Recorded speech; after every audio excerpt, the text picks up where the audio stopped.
Yeah, come tomorrow, we know exactly what we have to do. No game is easy. Yeah, people, I know that Friday result still stings in the memory, but we have to move on. We have a very important match coming up at the National Stadium tomorrow against a Bermuda side that we can't afford to take lightly. This won't be too long of a preview show, honestly, because for one, we kind of idea what type of team Bermuda is really from that first match we played back in September. But also, again, because of what happened on Friday, this game really is more about us and what we choose to do. Because again, if the coach gets it right and then the players get it right on the field, we should win this game easily because we are the better team. Of course, that does not mean I'm discounting Bermuda completely. The ball is round, and they even managed to score 2 goals in Curacao, while we could not even score one. So now we head into this game as a must win, and we would like to score multiple goals. But one of the things I want to see from us immediately is that we must have a fast start. We must show that we're the better team and assert early control and avoid letting Bermuda settle on the ball. Then it comes to that midfield. We're gonna touch on it in more detail a little bit after this. But we must win those second balls and dominate the transitions so we can decide the game. Something we failed to do, especially in the first 20 minutes again back in Curacao. But I would like to believe with the likes of Hayden and Palmer back in that midfield, we can dominate in that area. Then I hope the coach Steve McLaren had a lot of set piece drills in Monday's training session.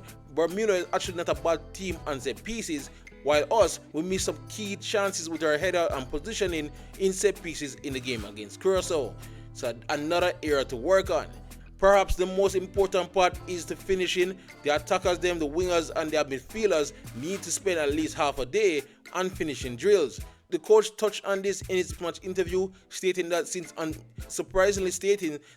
Mikel Antonio got that injury and could not be part of the team, we've been looking for a clinical striker. So it was a nice roundabout way of the coach throwing shade on his own attackers and telling them that they better get it right on Tuesday.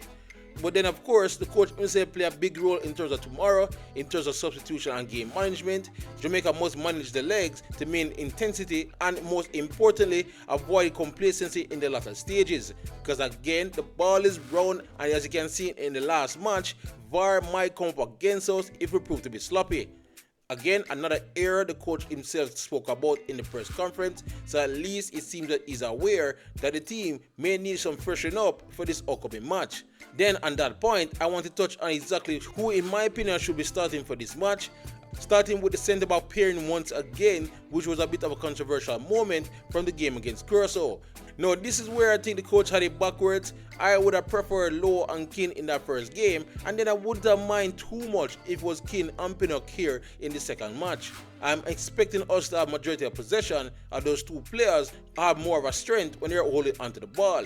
But now, because of what happened in the first game and Pinnock not looking his sharpest, I do wonder if he's going to mix it up and then bring in Holgate or Lowe for this match.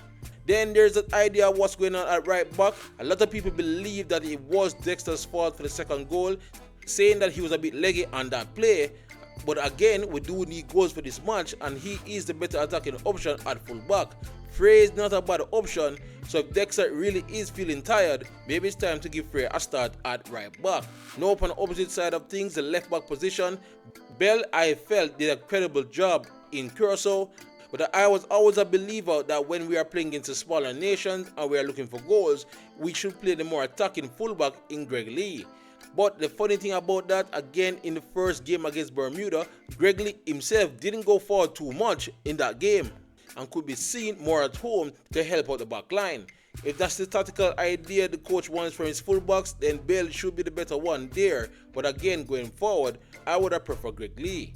Now, going back to the midfield as I spoke before, Hayden has to come back in, that's a no-brainer. But who should be the other two parties in that midfield? Against Bermuda, I don't think we need a double pivot. Could play with two number 8s, so I would have no problem to give Bobby Reid another game there in the middle, and alongside him, I would choose Palmer over Jonathan Russell. Again, my main issue with Russell, especially when he plays in that withdrawn striker or number 10 position, is that he is at best when he's getting service from out wide in the box. And service like that he has not been receiving lately, and thus he's largely invisible in most of these matches. I would not mind him coming out as a finisher to the game, and try to get a goal when the game is stretched. But just in case Bermuda change their way of approach, which I believe they will be very open, and decide to sit into a low block, and we're going to control majority of the ball, I think Palmer and Bobby Reed will be the better idea. Then it comes to the attackers. I feel it for Bailey in that game against Curacao. He really did not get any service or chances, and I think he may come back in again, but the way Boyz have been looking off the bench, he does look sharp, despite that big miss he had against Curacao. But I personally will have no problem starting Kadamar Terry once again. Then it's all about our wingers. A lot of people want Dixon and Whisper to start the game, and it might be a possibility, as again the coach did mention that he wants to have some fresh legs in there. I could see a change on the right hand side where Campbell is given a rest, but now we approach the elephant in the room. What does the coach do with Ronaldo Cephas? He has been the go-to guy for McLaren for the majority of the Englishman time here, and then when you look back at his match against Bermuda just last month, I can see the coach being tempted to play Cephas again. All I can say about that coach is that at least if it does not work within the first 45 minutes, please, for the love of God, pull them on and put Campbell over there in his natural position. Now, just to wrap up in terms of tactically how we're going to approach this game, or I believe Steve McLaren will approach this game, well, obviously I think he would try to look for something similar what we did in Bermuda just this past September. As I just stated, I don't expect Bermuda to come and play a low block.